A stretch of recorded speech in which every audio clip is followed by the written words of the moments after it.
สวัสดีค่ะ Welcome to Hot Thai Kitchen. So today we are going to make this. Now, I know this is not the prettiest thing I've ever made. In fact, you could probably argue it is the ugliest thing I've ever made, and most expensive, no less. But my God, it is so good.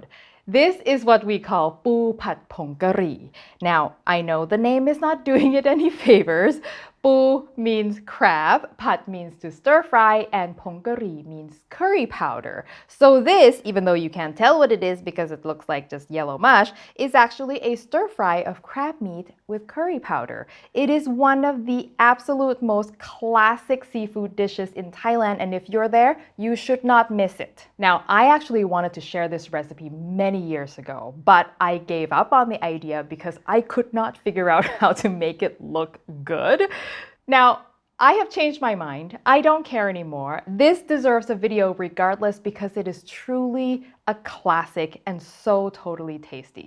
So today I present to you the ugliest, priciest, but tastiest Thai seafood dish, ปูผัดผงกะหรี่ Let's get started. Let's first make the sauce.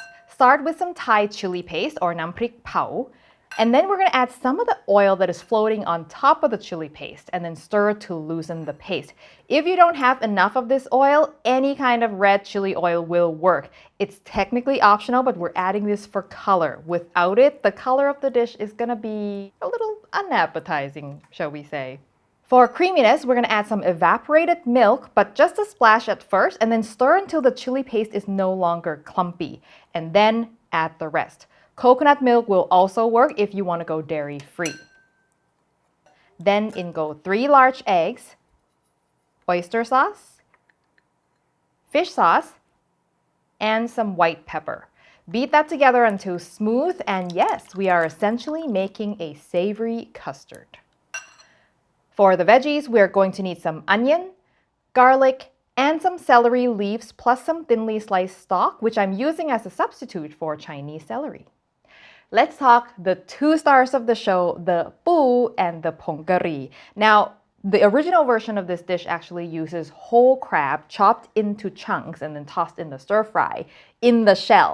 So as you can imagine, it's a royal pain in the butt to eat. So the version that my family always orders is the one with crab meat only. Now, you want to use fresh crab, not canned crab for this. Canned crab is complete mush. If you use it, it's not going to taste good and it's going to look even worse. Yes, it is expensive. This stuff cost me $55 a pound, which is why I'm only calling for 200 grams. Finally, the curry powder. This is the main aroma of the dish, so make sure you use a brand that you really like. They do vary quite a bit. My favorite brand is the Japanese SB brand, and no, there is no such thing as a Thai curry powder because curry powder is not originally a Thai ingredient. In fact, the most popular brand of curry powder in Thailand is one that is made in the motherland of curry powder, England. If you're confused by that, just Google the history of curry powder. I cannot stress enough how fast this recipe is going to go. So all of your ingredients need to be at arm's reach. You need to know exactly what you're doing, and your serving plate needs to be right here. Once the curry powder goes into the wok, eyes on the pan and do not stop stirring. You'll see. So I am using a non-stick wok here because I really want to make sure that the eggs do not stick. A non-stick skillet will work just fine. Add a little bit of oil in here. And then in goes my onion and garlic.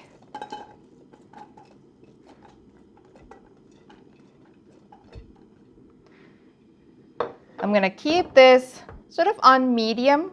You don't want to get it too hot because the next thing that's going to go in is the curry powder, and if the pan is too hot, it will burn the curry powder instantly. So medium heat is good.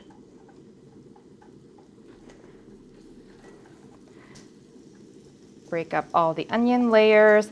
And the other thing that you do not want to do is you don't want to cook the onions until they're soft because I kind of want the onions to still offer a crunch at the end of the day. So minimal sauteing. I think the heat's a little high now. I'm going to turn it down.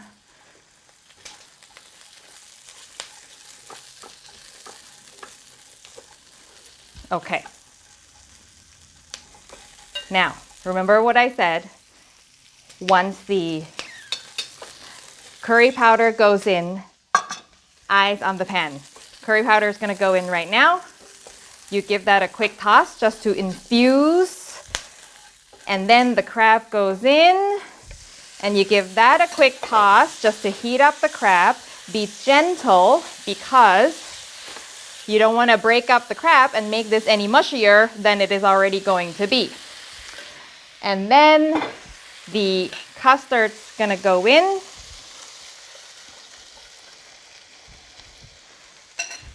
And then you're going to keep stirring, keep stirring, keep stirring until it looks creamy. Scraping the sides. Make sure nothing is clumpy. We don't want any big curds of scrambled eggs. We want this creamy and mushy is what you're going for. Now, just as soon as it starts looking thick and, mushy, I'm going to throw in my greenery, my celery, turn off the heat, just stir that in really quickly, and then plate right away because your pan is going to still be hot, and if you're running around looking for your plate, it's gonna overcook. There you go.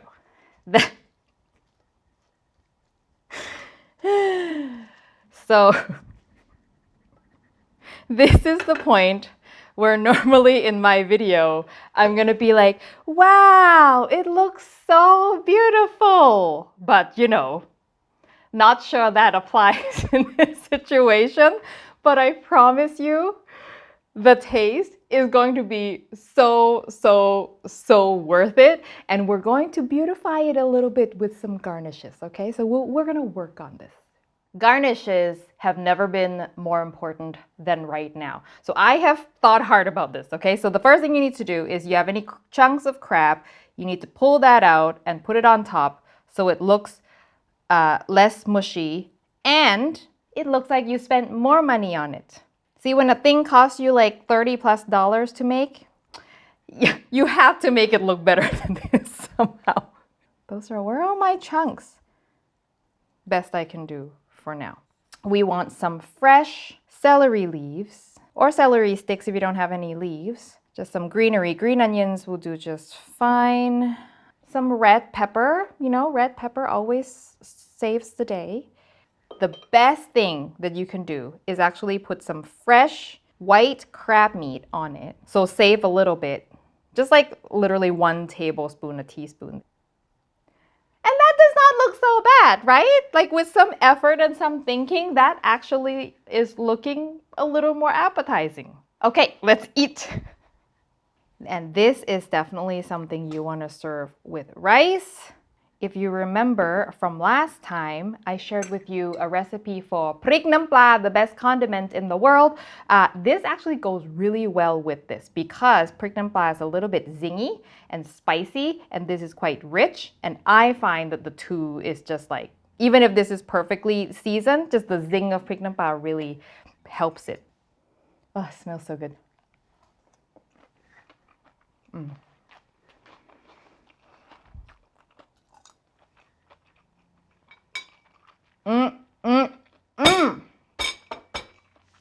Worth every penny, I tell you. I am not exaggerating when I say that the food cost on this was over $30, probably $35 total.